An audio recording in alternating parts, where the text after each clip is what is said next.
Mr. Higginbottom's Catastrophe, now on Mystery Theater.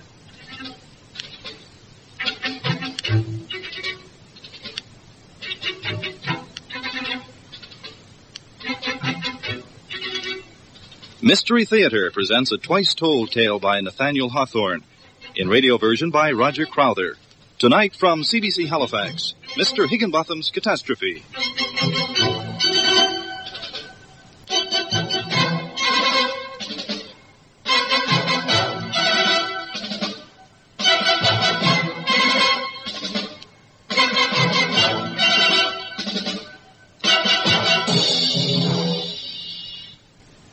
In the year of our Lord, 1834.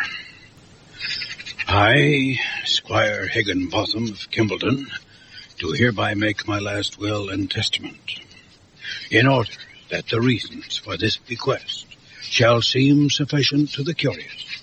I append unto this testimony the following account. A young fellow, Dominicus Pike by name, tobacco peddler, was on his way to Parker's Falls, on Salmon River. He was passing through the countryside at 7 in the morning.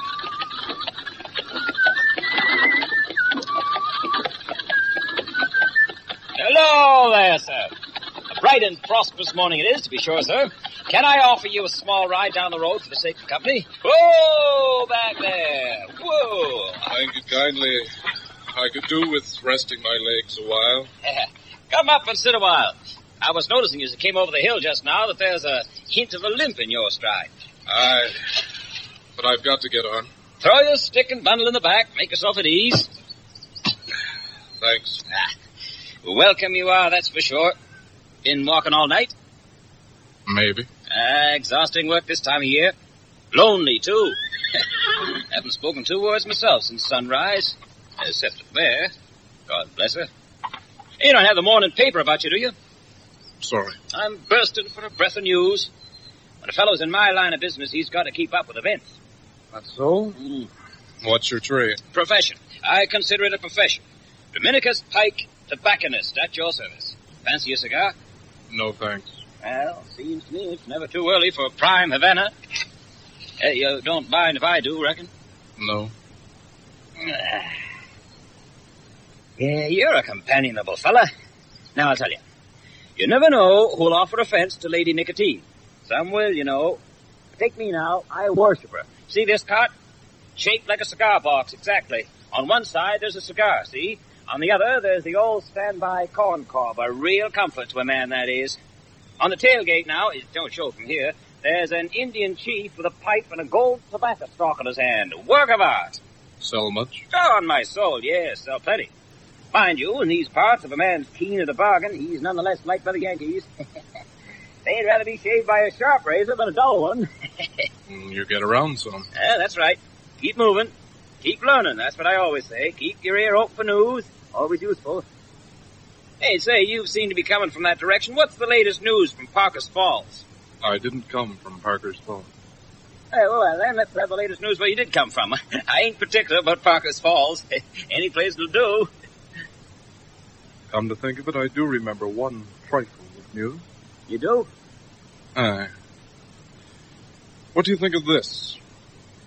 Old Mr. Higginbottom of Kimbleton was murdered in his orchard at 8 o'clock last night by an Irishman and a stable boy. They strung him up to the branch of a St. Michael's pear tree where nobody would find him till the morning. What? Hey, don't rush off like that. Where you going? Bye. Hey, wait. Now, look here. Come back. Have a cigar. Goodbye. You didn't give any particulars. Please, I'll give you a free pipe and an ounce of twist. Goodbye.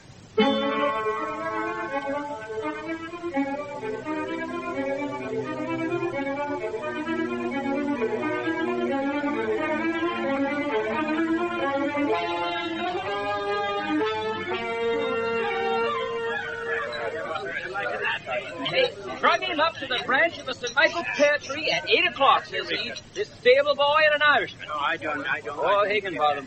Why, only last week he gave me an order for 5 bunches of long nines, half a pound of pigtails, some ladies' twist, and a quantity of fig tobacco. I ain't sorry the old buzzard's dead. Felt like cutting his throat myself many a time. Why, he's been a good customer of mine, I'll say that for him. Close as a vice. Mean old devil, I always found him. Worked for him for years. He weren't never better than a crusty old cuss. So, you're giving us to understand, are you, Pike, that old Squire Higginbottom is no more? That's right. And his niece will get all his cash. You just hold your tongue, Frank Jones. Hold your tongue. We don't want none of your sour grapes. I have a question or two to put to Pike there, if I may. Now, see here. Now, there's no need to get testy, is there, Luke? There's no need to speak ill of the dead either, is there, you clerk? What I said was true. Higginbottom was so mean, so crusty, and so untrusting that he used to clear out all the accounts himself of an evening and take all the money and valuable papers up to the house from the store. He was asking for trouble, seems to me, going through that orchard as he did every day about nightfall. Do I get to put my questions? Are you going to bore us all night? Put your questions, Farmer Luke. Here, clerk, have a cheroot. Give one to Luke, for the love of merciful heaven. That stable mixture he's smoking is like to give him heartburn. Oh, that's enough out of you now. That's enough out of you. Mr. Pike, you say you were between Morristown and Parker's at 7 in the morning? Right. Kimbleton, then, must have been upwards 60 miles away. Oh, yes, but that easy. I would say so. Now, if Higginbottom was murdered at 8 the night before, and if his corpse could not be found by his family till the morning after, it's like enough that you knew of his death before they did. Am I right? I suppose so. And you 60 miles from the scene of the murder as the crow flies? Look here, what are you harping at? Well, now look at it this way. First, you didn't kill Higginbottom. Of course not. Would I be blabbing about it if I had? That rules you out then. And this fellow you told about in the yarn, did he kill Higginbottom? He might have. What? And then walk over 60 miles through the night in 11 hours to spill the beans to you? Somebody must have told him then. Maybe. But the corpse would not be found until this morning. Well, what of it? What of it? Well, to put it gently, none of it seemed too feasible to me. Are you calling me a liar? Not quite, Mr. Pike. No, but here's the test. Will you make an affidavit that Squire Higginbottom of Kimbleton was murdered in his orchard last night at 8 and found hanging on his great pear tree this morning? Look, I tell the story as I heard it, mister. I don't say that I saw the thing done, so I can't take my oath that he was murdered exactly in that way. But I can take mine that if Squire Higginbottom was murdered last night, I drank a glass of bitters with his ghost this morning. Now, you are on oath now. Yes, sir. Being a neighbor of mine, he called me into his store as I was riding by and treated me, and then asked me to do a little business for him on the road. He didn't seem to know any more about his own murder than I did. It cannot be a fact. I guess he'd have mentioned if it was. This Pike is getting a long day. You better get yourself to bed.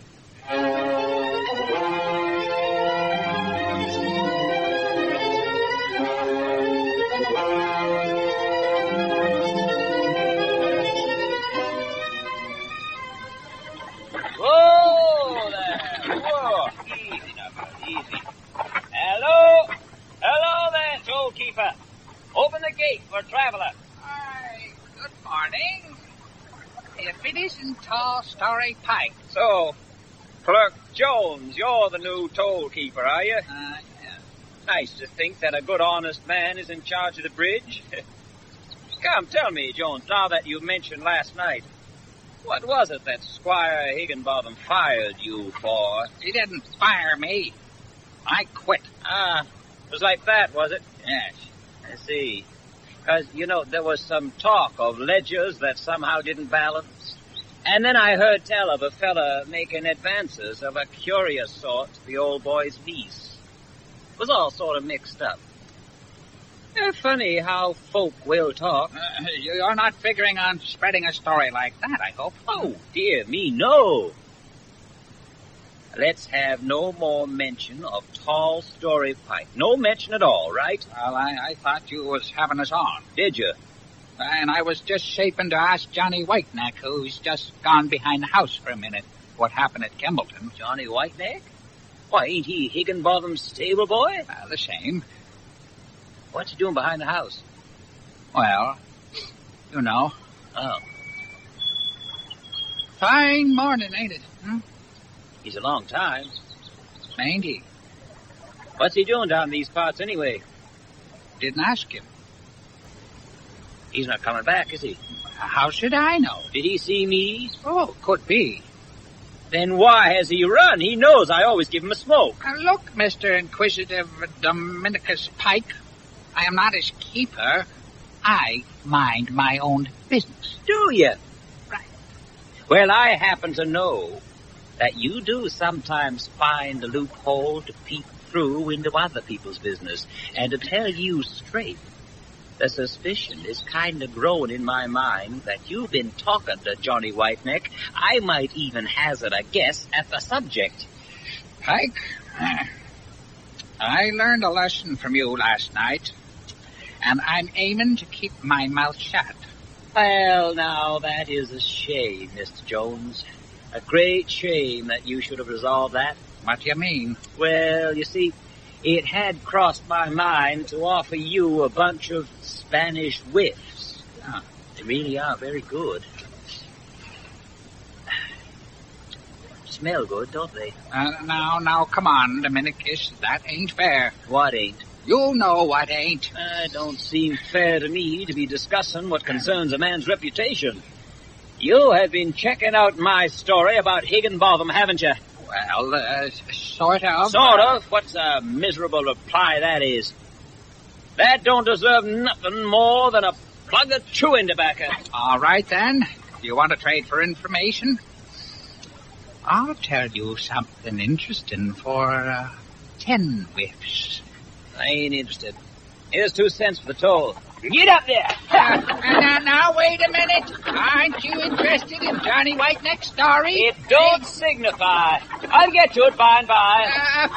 5 whiffs, then. I'll give you 2. Done. Oh, my God. So, what did he say? Well, now, you just give me the... No. I get the story, you get the whiffs. In that order. Well, it went like this. Good morning, Mr. Whiteneck, I said to him. If you come from Kimbleton, maybe you can tell me the real fact about this affair of old Mr. Higginbottom. Was the old fellow actually murdered 2 nights ago by an Irishman and a stable boy? Well, now, I'm telling you, as soon as I said that, old Johnny damn near turned yeller. He was shaking and stammering and said, No, there was no stable boy. It was an Irishman that hanged him last night at 8 o'clock. I came away at 7, he said, and his folks can't have looked for him in the orchard yet. What do you make of that? 2 whiffs, I make it. Here, take a handful. Oh, there's something queer here. Now, look. Today is Wednesday. Johnny Whiteneck says an Irishman hanged Higginbottom last night at 8 o'clock. That's right. What was then the prophet who foretold the murder to me on Tuesday morning? Hey, that's quite a poster. Wait, there's this to answer. If Mr. Higginbottom's corpse has not yet been discovered by his family, how comes a stable boy to know that he was hanging in the orchard, especially as he left before the unfortunate man was hanged at all? I think we'd better raise a hue and cry after this boy. Think he's an accomplice? I'm sure he must be. Yes, if Higginbottom is really dead. Well, look, I'd better go. Let the poor devil go. I don't want his blood on my head. Hanging the stable boy wouldn't unhang Mr. Higginbottom. It's a sin, I know, but I should hate to have him come to life a second time and give me the lie.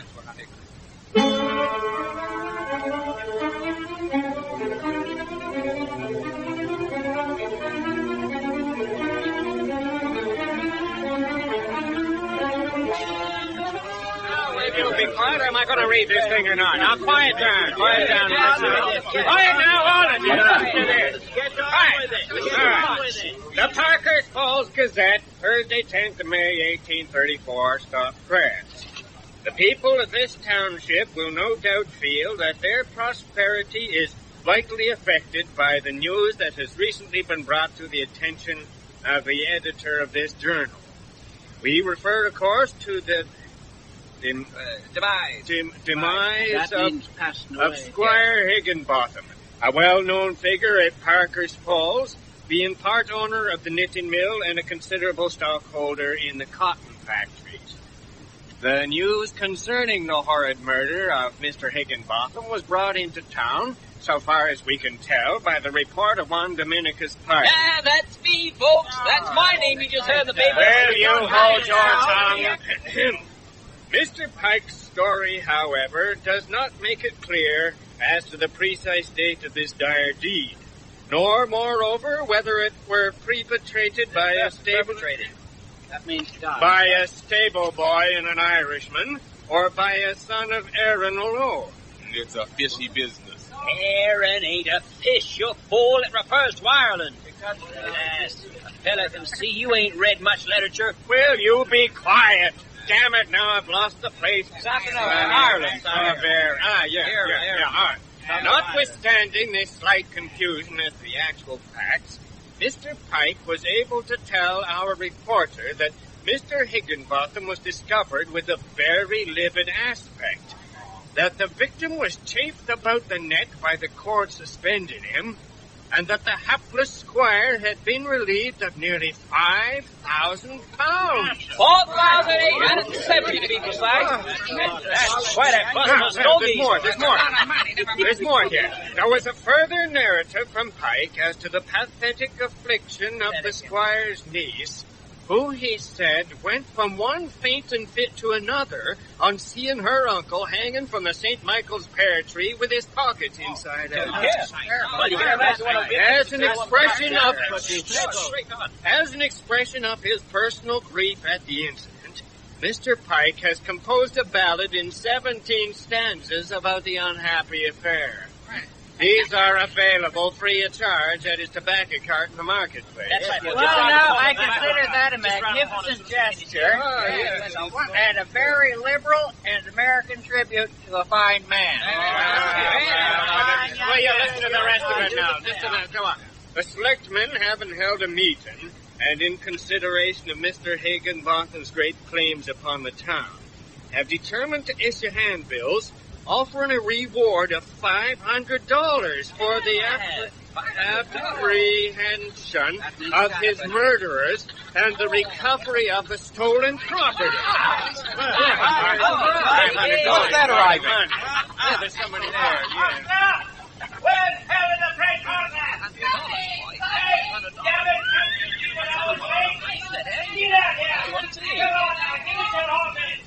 Hey, that must be the mail coach. Traveled all night, likely, and changed horses at Kimbleton. Yeah. Hello, my man.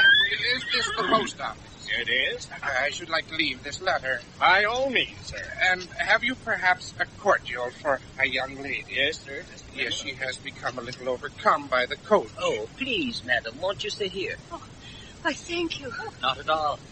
You have come through Kimbleton, no doubt. We have come from Kimbleton, sir. What of that? It's all this stir about Mr. Higginbottom.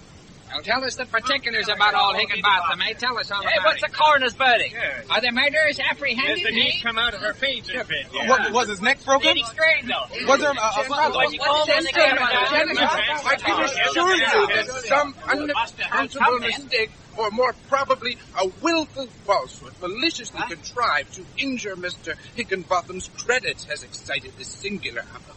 We passed through Kimbleton at 3 o'clock this morning, and should most certainly have been informed of the murder had any been perpetrated. But, gentlemen, I am a lawyer, and I have proof nearly as strong as Mr. Higginbottom's oral testimony in the negative. Here is a note of his relating to a suit in the Connecticut court, which was delivered to me from that gentleman himself. I find it dated 10 o'clock last evening. Then he's alive. Here it is. There's some dirty work here.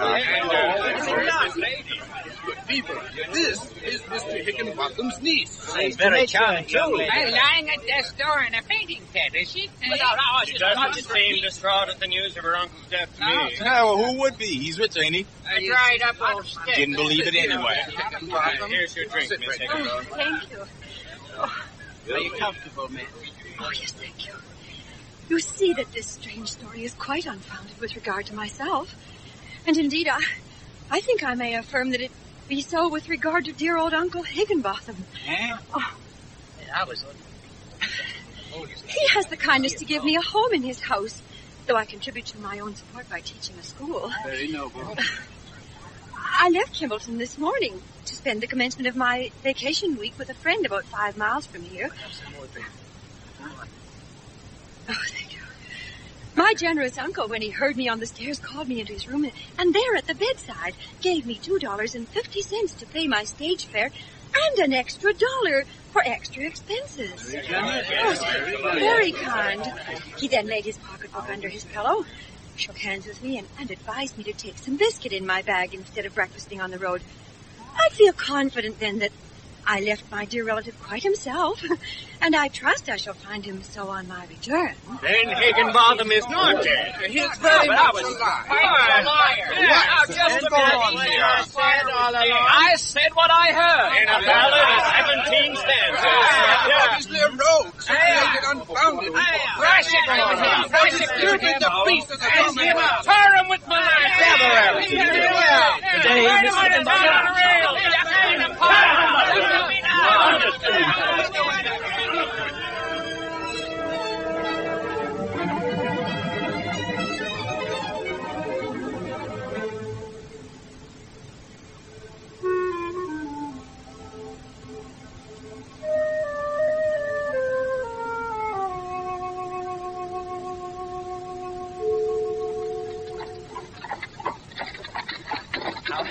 Can I thank you for my deliverance? Oh, don't bother. I wish I'd been there to listen to your speech. You would have been tarred and feathered if you had stayed. I suppose so. Tell me, what did you say? Very little, really. I asked him if it would do my uncle any good to tar and feather you, or to ride you on a rail. They looked rather sheepish when I told them I knew they didn't like Uncle anyway. He is rather crusty, isn't he? How odd this is. Why do you smile? I was thinking how strange it was to be discussing the character of my uncle with the man who supposedly spread false report about him. You don't think that, do you? Would I be sitting here if I did? You know the answer to that. All I know is that you asked me to take you back to Kimbleton. I do so with pleasure. And also? And also because I was going back that way anyway. Oh. Oh, dear, what have I said now? I'm sorry, I didn't mean... Never mind. No, really. I mean, I wouldn't take just anybody back. I really wouldn't, even if they asked me. You wouldn't? Well, maybe some. I see. If they're pretty. Yes. Young. Mm-hmm. And teach school. Oh. And need rescuing. Really? From plotting lawyers. How did you know? Oh, just one of the tricks of the trade. You can tell by the look in their eyes whether a woman's going to buy. Oh, yes? Certainly. I could see at once that what he had to sell you did not want to buy. It seems to me, Mr. Pike. Dom. Dom? Oh, yes. Dominicus, isn't it? You buy it? Can't you see that? Anyway, it seems to me that you are too clever a man to spread false report. Well, I sold a lot of cigars. Anyway, I told only what I'd heard. With some embellishments. Not altering the important facts. If there has been no support for the first story I heard, well, I should have thought no more of it than a playful hoax. But Johnny Whiteneck gave an account which corresponded in some detail with the first report. Oh, yes. Curious. Both rumors tallied in some measure with Squire Higginbottom's character and habits, and further stated that he had an orchard and a St. Michael's pear tree. Tell me, Agnes, may I call you Agnes? You already have. Who do you suppose might be the mysterious Irishman spoken of? I never heard tell of him. Oh, but I have. He's a man by the name of Jack O'Neill that my uncle took on without a character on the score of economy. I'm not sure I know what to make of it. And I'll tell you, Agnes, may I be hanged myself if I'll believe old Higginbottom is unhanged until I see him with my own eyes and hear it from his own mouth. You shall see in a few minutes more. Hello there! It's getting quite misty and dark. What time do you think it might be? Getting on towards 8, I should guess. Did you hear a shout? Yeah, I thought I did. Hello! Hey, listen again. Hello! Hello, yourself! Who are you? Oh, it's you, Pike. Good evening to you, Miss Agnes. Good evening, Jones. What brings you to Kimbleton? News of a death, perhaps? Dead? Well, the old miser's still alive. Watch your tongue, Jones. I'm sorry, Miss Agnes. No offense. I'd best be getting along. Have you actually seen Mr. Higginbottom within the last 2 days? He passed by just before you drove up. He's always home by 8 o'clock. So they tell me. No, I never saw a man looking so thin and yellow as the squire did tonight. Oh, he's more like a ghost or an old mummy than good flesh and blood. Yeah! We'll find out soon enough if that be true.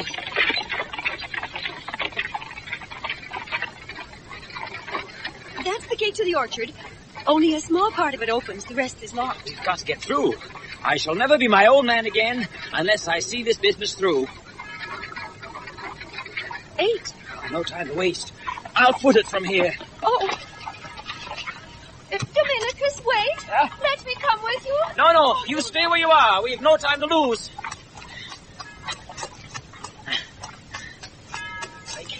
Make haste. Make haste. Devil may be before you. Now then, pear tree. No, St. Michael's pear tree. Much larger. Gloomy in here. Oh, this must be the path. I see the head. Large overhanging branch. Good God. Someone under it. Who the devil are you, sir? What are you doing here? Get away from me. Don't you come any closer, or by heaven, I'll... Stand aside, I say. Stand aside. All right. Be you devil or mortal, here's for you.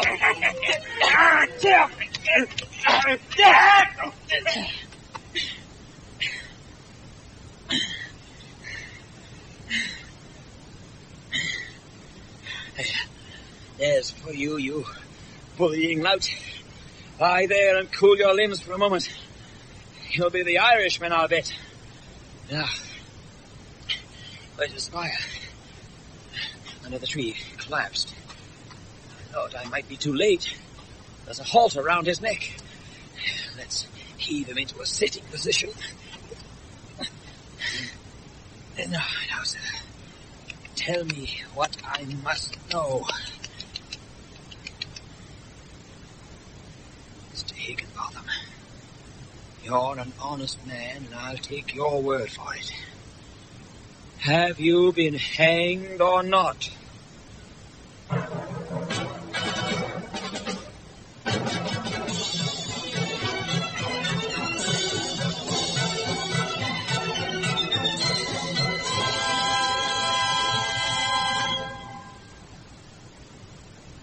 Mr. Higginbottom's Catastrophe, one of Nathaniel Hawthorne's twice-told tales, was heard tonight on Mystery Theater in radio version by Roger Crowther. The cast, Dan MacDonald, John Fulton, Bruce Armstrong, Bill Fulton, Don Myers, Flora Montgomery, George Fly, and Walter Borden. Sound, Harold Porter and Lee Bailey. Audio, Bud Tabor. Mystery Theater was produced and directed from CBC Halifax by Peter Duncan. Doug Arnold speaking.